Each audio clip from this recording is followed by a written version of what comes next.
Hello friends, আমি নাইম আর আমার সাথে আছে ছোট ভাই। এই মুহূর্তে আমার সাথে আছে। আমরা যাচ্ছি এয়ারপোর্টে। কেন যাচ্ছি সেটা ফাহিমের মুখ থেকে শুনুন। তো গাইস, আজকে আমরা আমার আব্বুকে আনতে যাচ্ছি।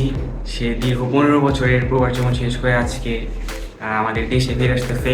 আমরা অনেক এক্সাইটেড। আমি যখন অনেক ছোট ছিলাম, সে বিদেশ চলে গেছিল আমাদের সাপোর্ট করার জন্য। ফাহিমের বয়স যখন 2 থেকে 2.5 বছর বয়স, ফাহিম মানে এমন অবস্থা ছিল যে আব্বু যখন বাজারে যাইতো তখন ফাহিম পিছিয়ে পিছিয়ে যাইতো ব্যাগ নিয়ে। যে তো সেই ছোট্ট ফাহিমকে রেখে বা দেশের বাইরে চলে যায়, আমাদেরকে রেখে আমাদেরকে সাপোর্ট করার জন্য, আমাদেরকে ভালো রাখার জন্য।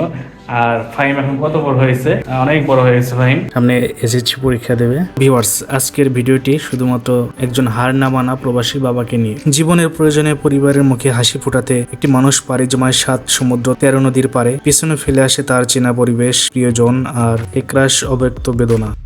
এই মানুষটি হলেন প্রবাসী বাবা, আমাদের জীবনকে আলোকিত করার জন্য, যিনি দূর প্রবাসে কঠিন জীবনকে নীরবে মেনে নেন। প্রবাস মানেই অনেকে বোঝে কেবল টাকার পাহাড়, কিন্তু এর আড়ালে লুকিয়ে থাকে এক দীর্ঘশ্বাস। প্রবাস মানে কষ্টের ক্যানভাসে আঁকা এক জীবন, যেখানে বাবা কাজ করেন দিনের পর দিন, কড়া রোদ আর কনকনে ঠান্ডাকে সঙ্গী করে। হয়তো মাসের শেষে সামান্য কিছু টাকা হাতে আসে, যা থেকেই পুরো পরিবারকে আগলে রাখেন তিনি। গভীর রাতে যখন চারপাশ শান্ত, তখন তিনি হয়তো নিজের রুমে একা বসে থাকেন।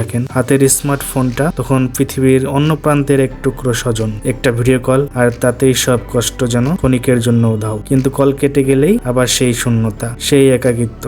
কাছে না থেকেও যিনি সব থেকে বেশি অনুভব করান তার উপস্থিতি, আমাদের স্বপ্নগুলো পূরণ করার জন্য যিনি হাজার মাইল দূরে থেকেও দিন রাত পরিশ্রম করে যান, সেই বাবার প্রতি আমাদের ভালোবাসা চিরন্তন।